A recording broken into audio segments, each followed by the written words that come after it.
Hey y'all, welcome to the Lab Noobs Podcast. I'm here as ever with my friend Dave. Hello. And I was insisted that I start with a Western accent, so there you go. And that's the beginning and ends of it. Yeah, I feel like that's already a... I was going to start this with a warning to our North American listeners. Yeah. And generally be like, Yeah. hey, going to be some cringy American accents in this. So 100%. Yeah, and I think that's an excellent way to start off. There's a couple of caveats. This is covering Flying Lead Nightmare. Yeah. Okay, which is... It's like the Spookums version of Flying Lead, right? Yes, exactly. Which, by the way, sounds amazing. It's fucking insanely good.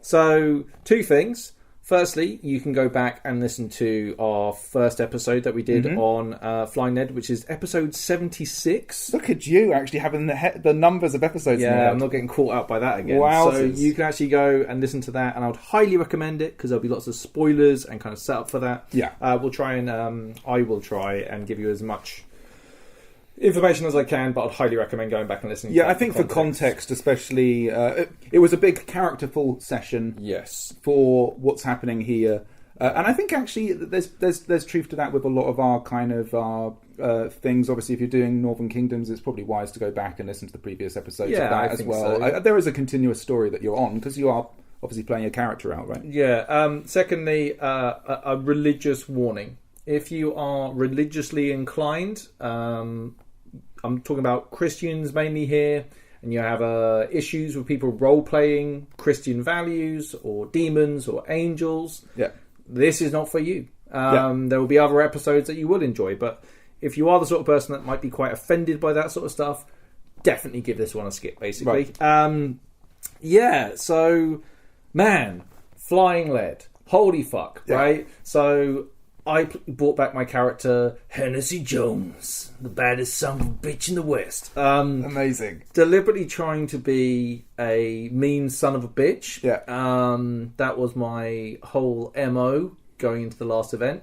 Unfortunately, Hennessy Jones fell in love with a nice man called Antonio and kind of had a weird kind of like... love triangle with Sergeant Cole, who is, when I say I'm the baddest son of a bitch, Sergeant Cole is the baddest son of a bitch in the West. That man's a fucking crazy person. Antonio's a lovely man from Spain. He's an anarchist. And Sergeant Cole is a cavalryman who basically constantly gets into fights and gets shot a lot. Okay. Yeah. At the end of... spoilers. Go back and listen to episode 76. But at the end of Flying Lead, Antonio tragically died. Yeah. Leaving Hennessy heartbroken and confused about what was happening in the world. Okay. Flying Lead is an alternate world to that. So basically the way that we were going to set it up was, instead of Antonio dying... He was in a coma and made it through. Okay, so survived. Are you saying, Flying Lead Nightmare is like an alternate world to Flying Lead? Exactly. Okay. So the different ways to kind of... I've seen a few different ways it's been described. So some people might think it's a dream that you have, and then you... so it doesn't... And nothing sticks in reality. We were going on the kind of alternate timeline where actually Antonio had been in a coma, had been treated by a doctor... I had just returned from a job in San Francisco, as Hennessy does. But generally, it gave us loads of opportunity to be lots of these little lines that were really fucking poignant. It's not like anything would happen to you, Antonio. Do you know what I mean? You're right. Yeah. Ain't nothing gonna kill you, type thing. And it's just these little tragic lines for the reality of what actually happened at Flying Lead. You know. Sure. So from that, just from a game sense, do things from Nightmare transfer over to other games? So not mechanically or anything. There's no kind of... As far as I'm aware, I think maybe if I wanted to, I could treat it as though Hennessy had all this experience as a dream. I haven't yet decided that. There's maybe something that we can talk about at the end of the episode, but kind of it's something I need to think about, whether this is something that Hennessy dreamt or had a vision or whatever, because there's like the stuff that could affect Hennessy's character, but then there's stuff that would be quite fun that none of this happened, and therefore Hennessy's on an entirely different track, you know. From a mechanical standpoint, because I'm aware last time you said there was almost like an amount you had to pay to earn your keep. Yep, none of that. None of that is present, and no resources or anything carry over into the main event. No. So in this, there was actually. Let me go through a couple of bits first, sure, and then we'll get into that sort of stuff. So I met with my kind of my LARPing crew, which was made up of some of my favourite people. Yeah, like just a wonderful bunch. We had lunch at a local pub called the Tally Ho. Shout out to the Tally Ho. It was very fancy, but the food wasn't bad. Hey. So having a big meal, sitting with your friends before you head off is actually really, really good. Set us up for the day. Let's talk about some archetypes first. Okay, so at Flying Nerd, there's a few different archetypes. There are a reduced number or changed, right, for Nightmare. Right, okay, so you have your cowboy, right? So when you're doing melee combat, as in hand-to-hand combat, as a gunslinger, if I hit someone 10 times, my weapon becomes broken. Right. If you're a cowboy, I think it's 20 before you have to go to the anvil and do some RP and get it repaired. Okay.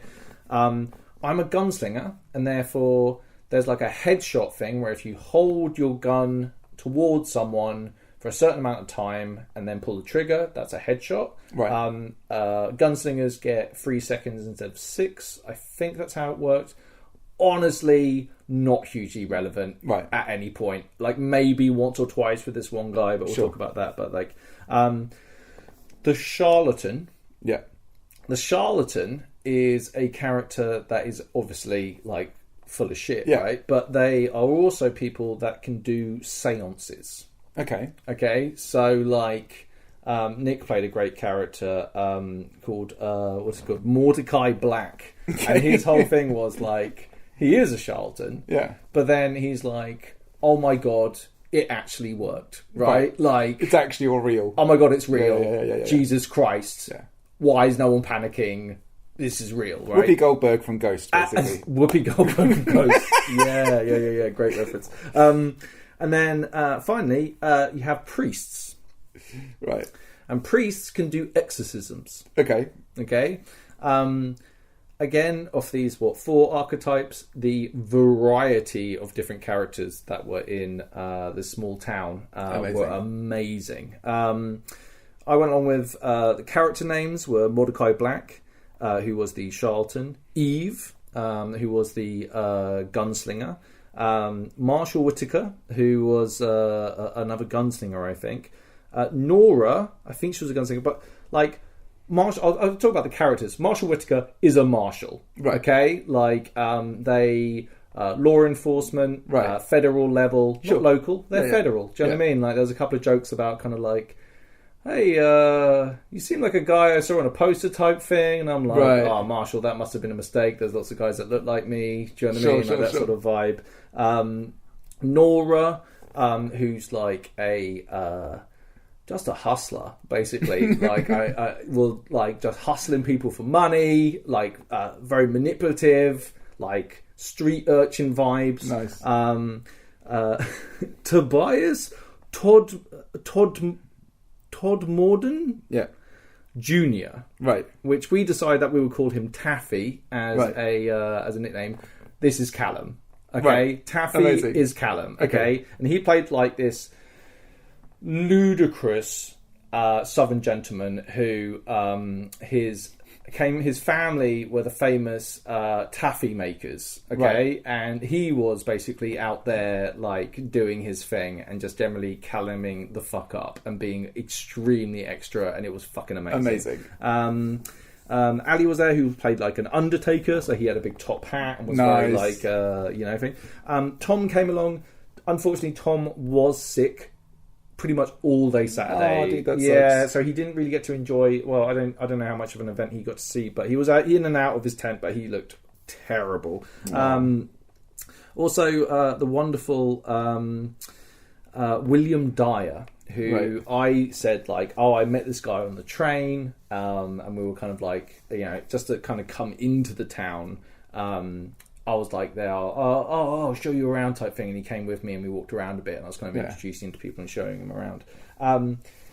In the town, it was like Halloween, okay? So, and the town is pumping, okay? Right. There's like 50 players, 30 crew, and I love these, especially the early stages of an event where you're like, I have no fucking clue who are players and who are crew, who everyone is, what's going to happen. Yeah. It's just this madcap town full of all these wacky fucking characters, and there were loads of like religious types around. There were like a couple of priests, a reverend, a couple of nuns were in there. The nuns were packing. They were packing heat. You know what I mean? Amazing. Like, you don't have to see nuns with guns. Do you know what I mean? But amazing.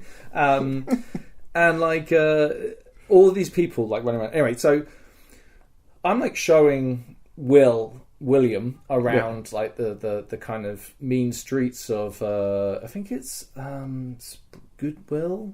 I think the town's Goodwill. I think the town's called Goodwill. And basically there was like stories about like some people came into the town wearing Halloween masks, and scared people. And I was like saying, "Hey, did everyone get shot?" And it was like, "Oh yeah, someone got shot, but then someone died." And I was like, "What? Did they get shot?" Like, "No, they died of a heart attack." And I was like, "Man, that's crazy." You know what I mean? Like, just really fun, really like crazy. There was like a museum, that was like where the bank was last time, and inside the museum was all this creepy shit, right?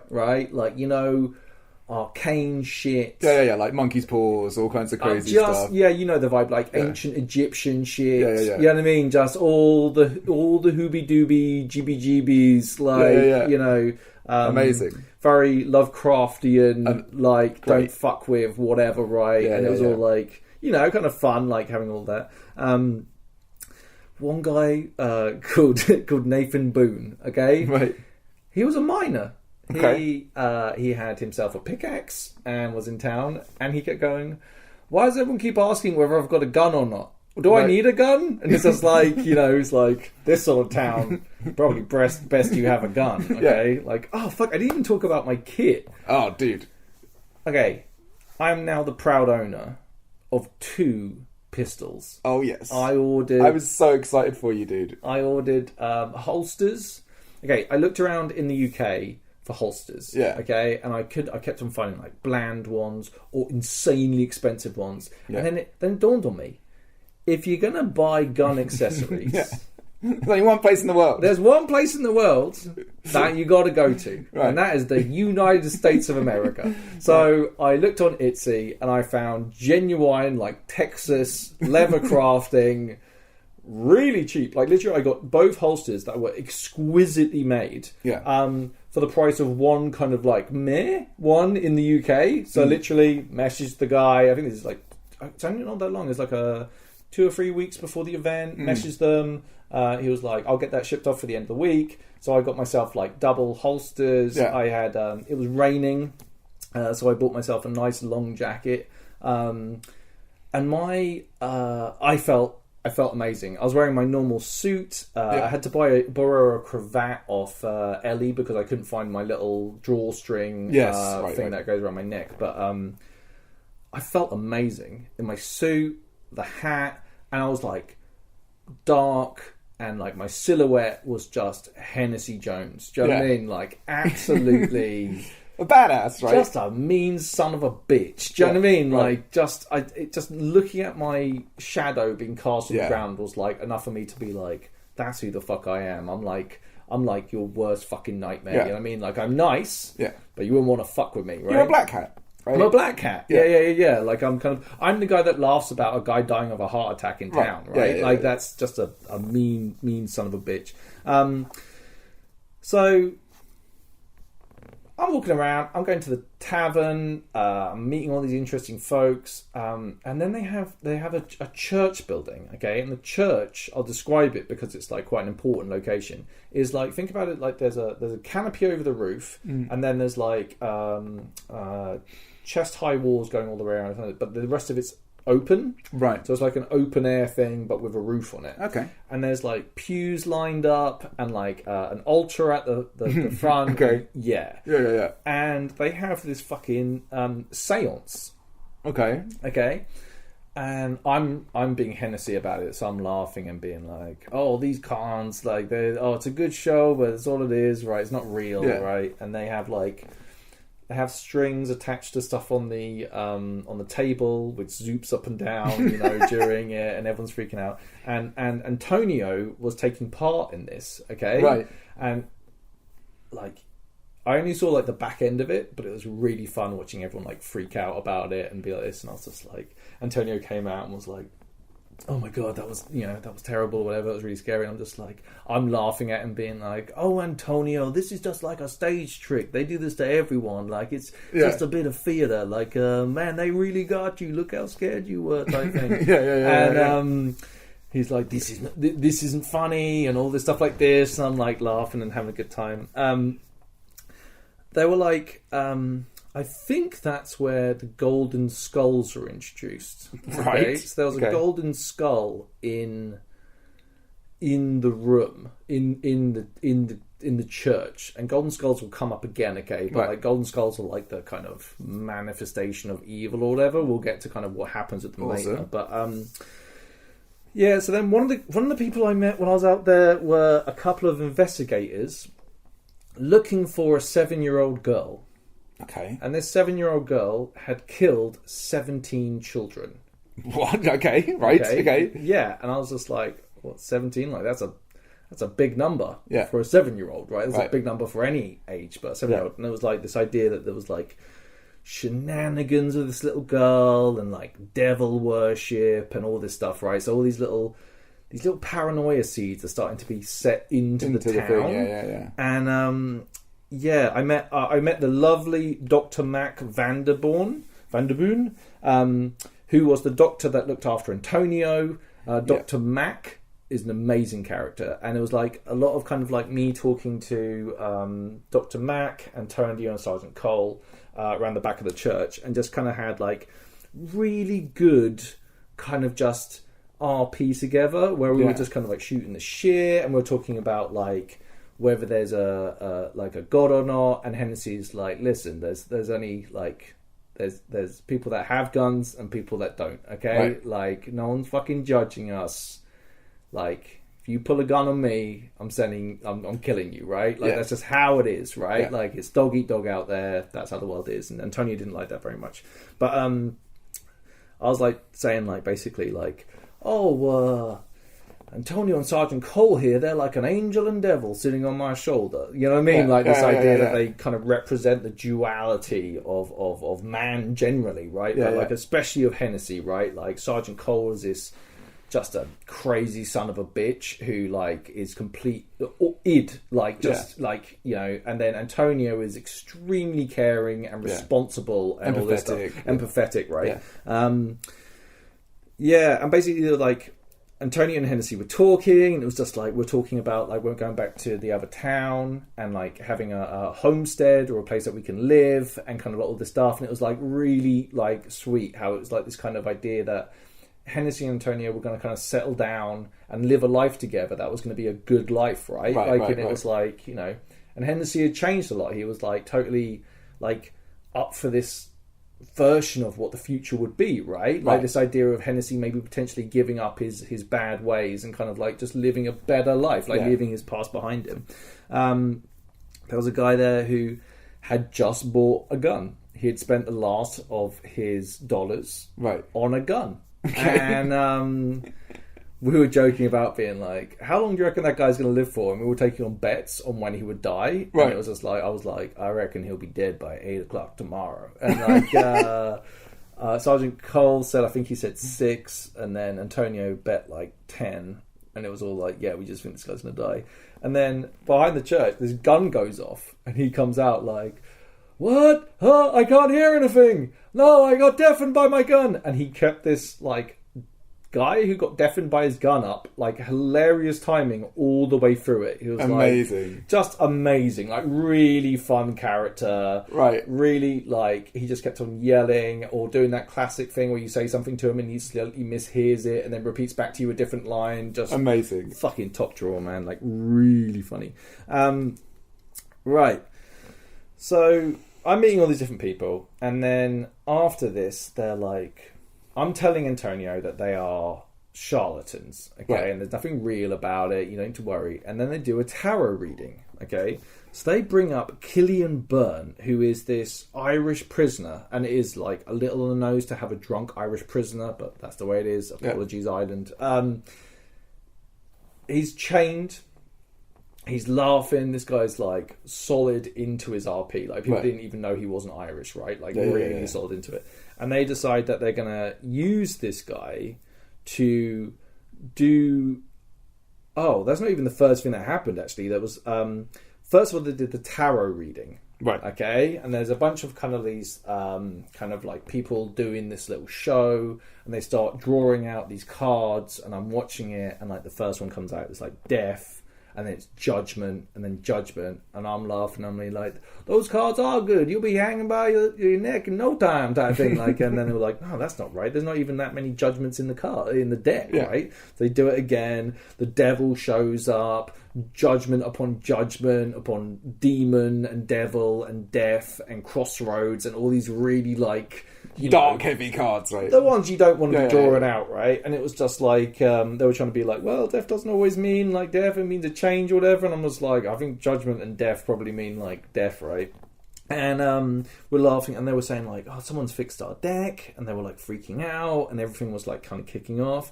And like afterwards, because Antonio was scared, I was just like, hey, let me I was like, hey, they scared Antonio, right? That's not fucking cool. If these guys are charlatans, I'll go and threaten them, sort it out. They'll just come and tell Antonio it's all a big trick, and we'll just get on with this, right? So I go up to the guy, and he's like, his hands are shaking, and I'm like, hey, that seance and the thing you did with those cards, that was all fake, right? Like you can tell me. And he's just like, no, I've never seen anything like that before. That was like, we have to leave. We have to get out of town type thing. And I was like, and Hennessy's like, he's starting to be like, what? Like, Hennessy can tell real fear, right? Like, he's been around. That started to like make him kind of question a couple of bits of being like, what's going on here? Oh, honorary mention, Jim Bongos. Right. Callum, I don't know whether he invented this drink, but it's what's it called? Pink gin, right? And lilt substitute. Your tropical fruity, Oh my god, they go down. It's super smooth. It is a drink of kings. I might have to try this. You will. And Jim Bongos are amazing, but can fuck you up. Okay. So I would say generally, from this point on Friday, right, Hennessy and Dave are deep in the Jim Bongos. Okay. All right. So I was definitely getting into my character, and Hennessy was getting fucked up. Right? So just as a caveat of what was happening. So then this Seance 2, the Irish Boogaloo, they bring over this criminal, and they sit him down on the chair, and they're like going to use him to try and channel, to speak and find out whether this little girl, this 7-year-old, is in the town or not. Okay. And I'm like laughing and being like, oh, it's going to be one hell of a show type thing. But he spoke to the 2 investigators earlier, and he knows they're not involved with the show that just happened, okay? And Killian certainly doesn't seem involved. Right. So they start doing this seance, okay? Right. And like Killian's like, that. By the way, loads of stuff like referees walking up behind someone and whispering a few lines in their ear and giving them prompts and stuff like this. So he just starts talking, and it's just like, oh shit, like real, like crazy shit, right? Then he walks up behind one of the investigators, and then he just starts being attacked by like something in the air. He can't see it. He's just being battered around and then falls to the ground like he's being beaten up. And I'm just like, what the fuck type thing. Like, this is... I ain't never seen anything like that before. Do you know what I mean? That man was assaulted by thin air, you know? Like, so, after this, Hennessy's like, has this horrible realization. What if it's real? Yeah, right. What if there is a God and there is a heaven? Right. And if that's true, what if there's a hell? Yeah. And a devil? Yeah. Okay? Now, Hennessy's, like, bill, I would say... Yeah. He's done some things. He's you know, there might have been a couple of things on that resume that maybe God might not approve of, for example, right? So, slightly concerning. And Hennessy realised that Antonio is a good man. And if Antonio goes to heaven... Right. And Hennessy goes to hell... Yeah. Then they'll be separated for eternity. Yeah. And that is something truly awful. Yeah. So, like, Hennessy starts being, like really worried about all of this stuff, right? Like, he's like, he starts going, like, Antonio comes up to me and goes, are you okay type thing? And I'm just like, I just got to sort a few things out, you know, like, and I'm drunk, Hennessy's drunk, right? So I start going around and start asking people, like the religious people, about religion, right? So I find this wonderful character called Father Valentine, who was played by the same guy who played the noble Lord Valentine guy, you know, the guy with the butler last time. Oh, right, yeah. He's fucking top drawer, basically. But I got to him and was like, hey, you know, like that heaven and hell stuff, like, if you do bad stuff, do you definitely go to hell? Like, yeah, and stuff like this, and I was like talking to him about it, and he's like a Church of England vicar, right? So he was like talking about like the idea that like, oh no, it's like good deeds, and I'm like, oh, like scales, like balancing it up type thing. And I'm just like, he's like, yeah, and I'm like, what if I don't have much time, and what if I die tomorrow and I've done bad things in my life, but I want to do better now? And he was just like, he starts talking to me about how God is like forgiving and Jesus loves me, and like we start having this big philosophical conversation. And then I'm talking about like, what about their indulgences? I hear you can just pay and that makes all your sins go away. And he's like, no, that's not how it works. You know, like, and we're having this full blown conversation. Then later on, I bump into this like priest guy, this monk, and I'm like to him like, hey, do you do indulgences? And he's like, yeah. And he's like, how much have you got? And I was like, I'll give you $2 right now if you wipe the slate clean. And he's just like, I might be able to like pray for your cussing this weekend for $2. And I was like, hey, I'll take it. And I gave him $2 like immediately. Okay. Yeah. Oh, speaking of $2, I didn't even talk about the player packs. Right. Okay. God, I'm a bad storyteller.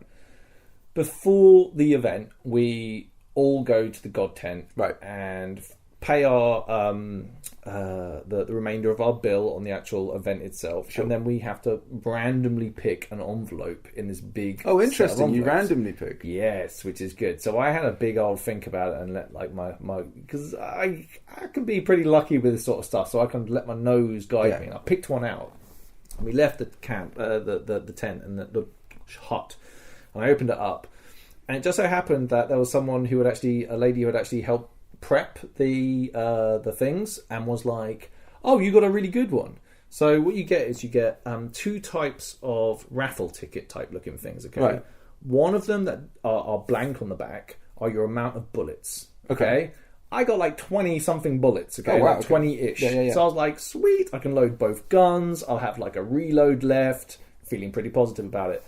Then you get your get off me tokens, okay? Right. These are like lives, okay? Like if you're being ganged up by a bunch of enemies and you go, get the hell off me, and then they have to back away from you and kind of let you leave type thing, or at least back off from you. And I had 5 of these bad boys. Wow. Okay. So I was I was get off me's rich, okay? Yeah. But when you use up your get off me's, right, and you tear your last one, they give you a little piece of paper. You then look at said little bit of paper and read what's on it. Okay. So, obviously, don't look at the little piece of paper before. So you've got this little ticking time bomb. But also, everyone else in the town is a little ticking time bomb, okay? Like, how many times did that guy get in trouble? Like, how many has he got left? Does this save you from gunfire as well, or is it just melee kind of stuff? Or... I think it was pretty loose. I had a thing later on this weekend that I actually went to speak to Johnny, who's one of the organisers, along with Kitty, and I spoke to him about a few things that I've done just to clarify that I wasn't breaking the rules in any way. Right. And Johnny was like, no, I want people to die from tearing up these tokens rather than dying because you were shot or whatever, like. So there's different RP effects for this.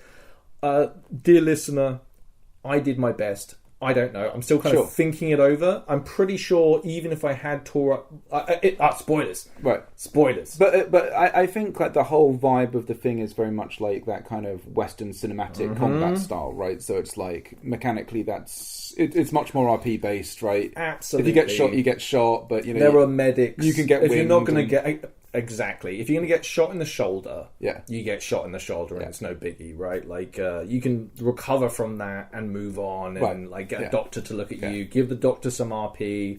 If you're being like ganked by a bunch of demons who are stabbing you loads, probably worth using one of those tokens, right? And we'll kind of get to some of that later. Sure. But, and I got I think it was $14. Oh, okay, wow. Found out pretty quick that you could buy at the bar...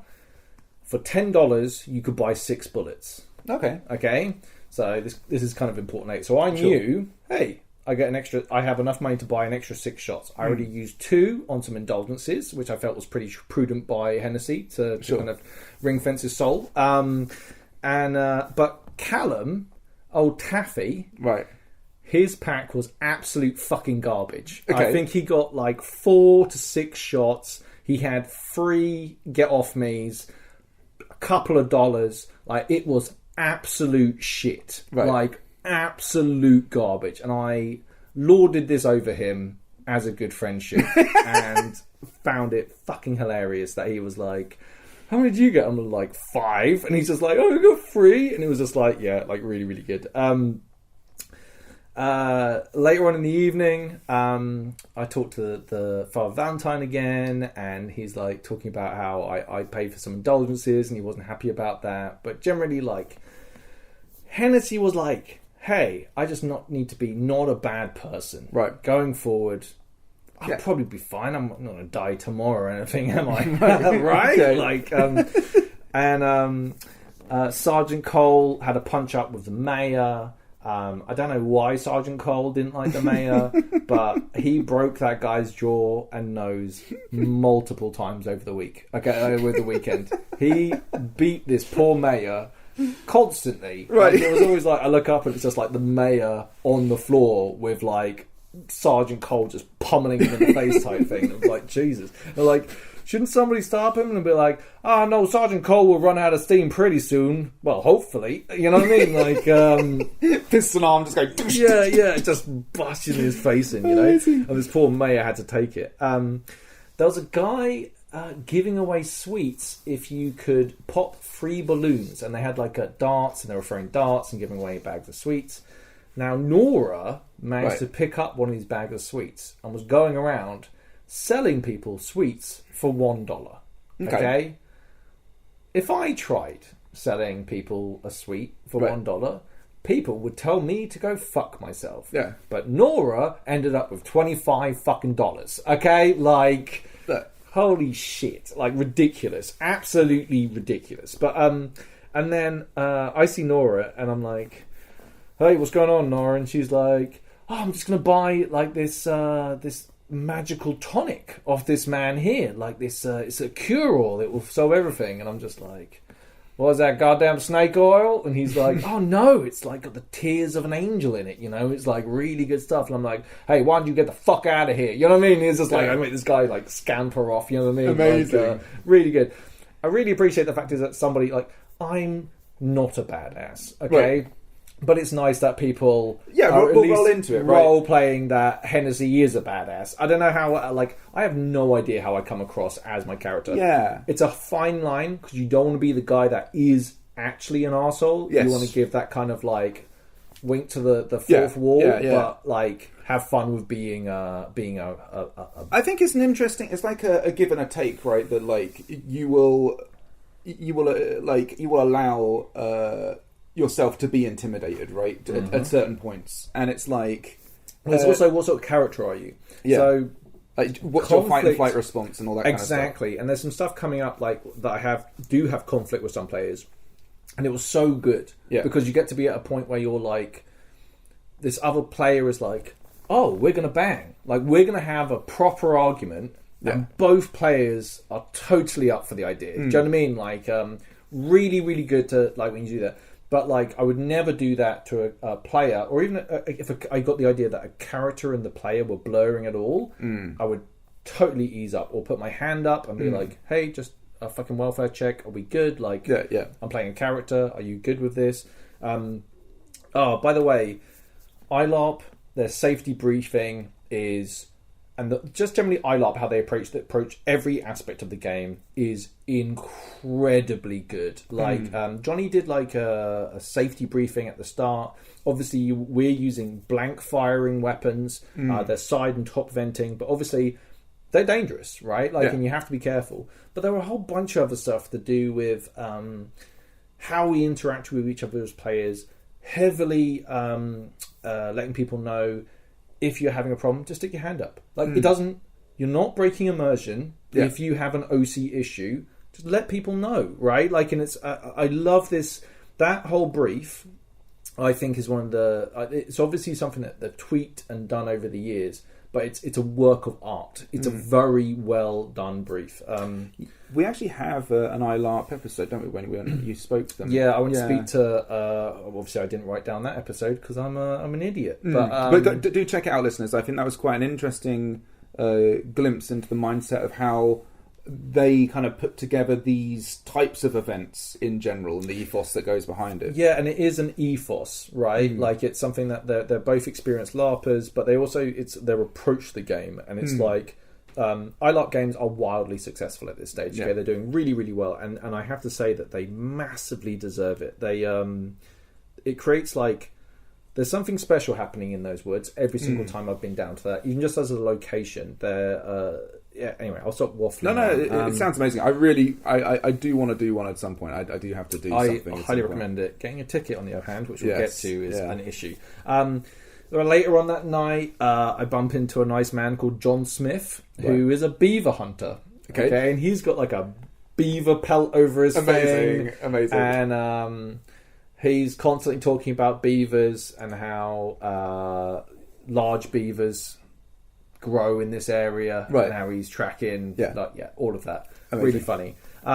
This guy played some music on his guitar in the pub, like later on. I just have to give a shout out to all those musicians out there. Like, I know it seems like, oh, you don't want to be that guy with the guitar or whatever, but there's something about musicians at LARP, and it just creates...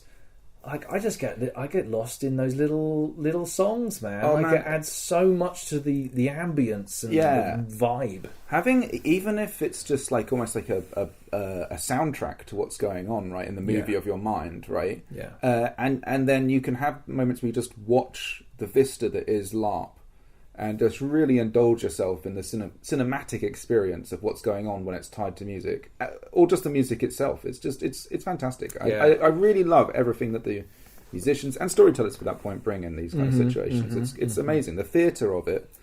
And there's a reason this kind of stuff works. There's a reason people like opera, and there's a reason people like sort of shows and all these kind of things. You know, people love works. Music. We come together in thousands to go and watch music. But there's something really special about being 3 feet away from a musician performing is like really wonderful. I don't get to do enough of it now. Yeah, no. How often do you get to go to a gig nowadays? Yeah, and also there's like, I mean, that's one of the cool things about a lot of this stuff. Like, kind of bundled into the experience, you almost get like a little free folk festival, and like a really cool intimate folk festival as well. Often bundled in with the whole thing, plus a fair, plus like. You know, there's so many other little things that are kind of wrapped into what it is to go LARPing. And I love all of that. And mad shit. Yes, mad shit, like layered, is like massively layered on top of all that. It's amazing. Like, as a hobby, it's incredible. I headed back to the camp. Me and Marshall Whitaker and Taffy might have drunk one too many Jim Bongos. Got a little bit out of hand, did it? Got a little bit out of hand. Not gonna lie, little teeny bit out of hand. I went to bed and it was not good. It was not good, Ian. No, not good. I didn't pee myself, but that's like, you know, I was a very inebriated young man. Hey, but you had the tent to yourself this time. Young man, I think, is pushing it at this stage. Yeah, I did have the tent to myself, but I just, oh my god, dude, I decimated that tent. There was shit everywhere. Like, you know when you wake up in the morning, you're like, oh god, what happened last night? And you look around and just over. Like, oh my word. Oh god. And it's just like, you know, clearly me undressing myself was just like this, you know, like, you know in movies where they're like, oh, somebody had sex here, and they take off like a line of clothes and you follow the line of clothes to the bedroom. Sure. Me, by myself, going to my own bed. Yeah. Like, jacket off, waistcoat off, shirt just dumped, fucking gun belt, unceremoniously dumped on the floor. Like, Jesus Christ. Also, another thing was like the weather to all of this. At this point, was it raining or was it dry on the Friday? The Friday was some cold shit. I woke up a couple of times in the night. I also went to bed stupid, like I didn't have my sleeping bags properly, and I froze my balls off. And it was once you're cold and you've got cold inside the sleeping bag, it's and if there's any wet, if there's any damp. I have 2 sleeping bags. Neither of them zip up. I forgot my pillows, so I decided that I would use my one of them as a pillow. Right. Which is dumb, because then I woke up freezing to death because there was nothing underneath me, underneath the camp bed. Fucking how not to LARP, basically. Yes, we've been doing this long enough. I've been doing it long enough. It's amazing, though. It's amazing, still, some of the rudimentary errors that we make. I know that kicking into the Lambrini at 1 o'clock in the morning with Callum is not a good idea. Nothing good comes from late night Lambrini. Nothing good. But does it though? I think there's something to be said, like for the experience. We had a lovely time. Yeah, but goddamn. Yeah. Hey. Goddamn. We went through 2 bottles of gin that night. Wow.